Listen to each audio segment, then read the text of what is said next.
Get ready for the next battle. 3, 2, 1.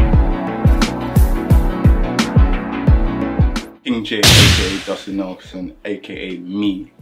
I grew up in South London. I've pretty much grown up.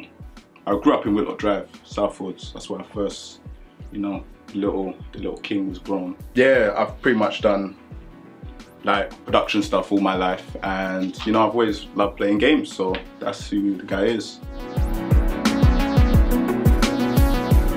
So when I first played Tekken, I got Tekken 1. It was like the brick PS1.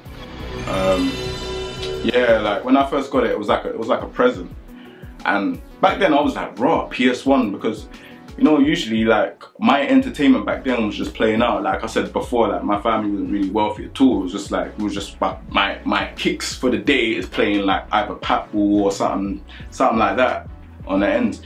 And then like when I got the PS1, I was like, raw, like, you know what I mean? They're playing the game and there's graphics and it's all 3D. I'm just thinking, yo, like, and obviously like my dad has an influence in martial arts, like he likes martial arts and stuff like that. So obviously I knew about Bruce Lee and all of the Kung Fu films back then. So when I've seen Law now, I'm like, bro, Law and Bruce Lee go hand in hand. They look, me. So yeah, I started picking Law, and yeah, I just started liking Tekken from there. It was like the closest thing to fighting, but I am able to control the characters. So yeah, I just fell in love with the game.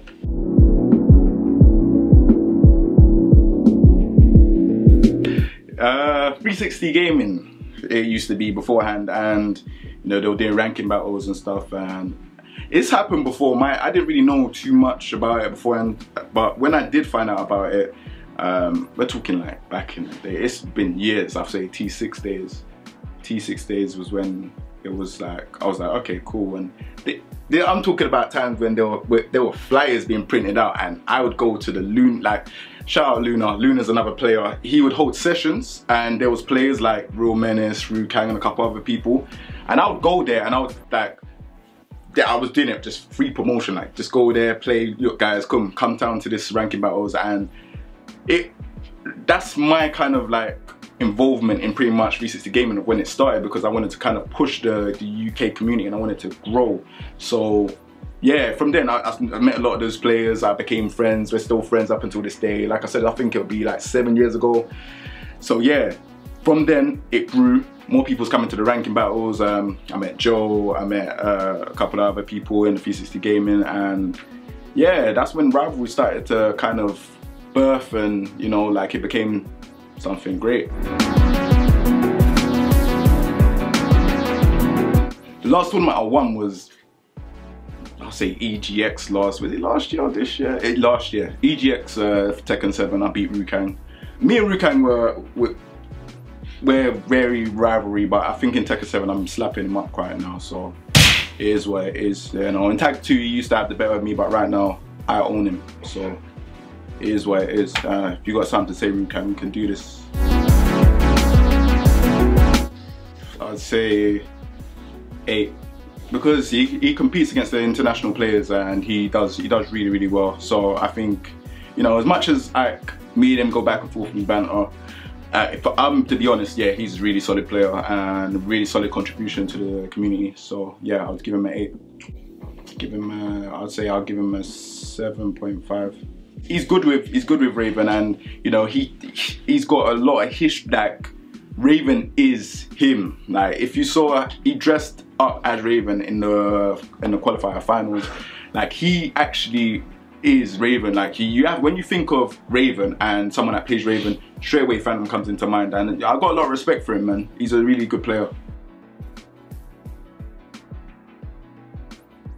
The match fixing thing is pretty funny, because in the last 2 qualifiers I came top 8 out, again 128 people. That's a lot of players.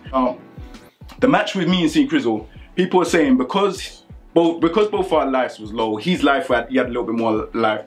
I don't know, innit? Like, looking at it, when I play Tekken, if someone's life is low, sometimes I just want to style on them and be like, right, you know what, cool. I can't vouch for another player, innit?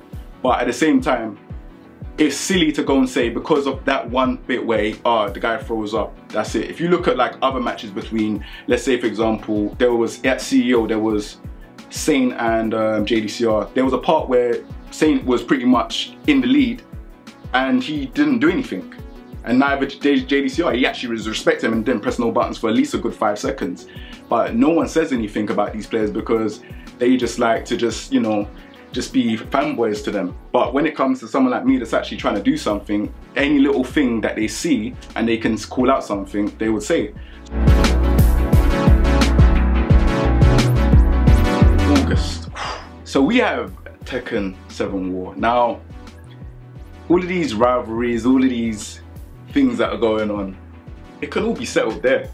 Like, at the end of the day, we all had the same passion for the game. It's fine. Let's just play at Tekken 7 War. If you feel like you could beat me and stuff, my face is gonna be there. So, you know, if you really feel like you lot can beat me and you're better than me and stuff, what better place to settle it?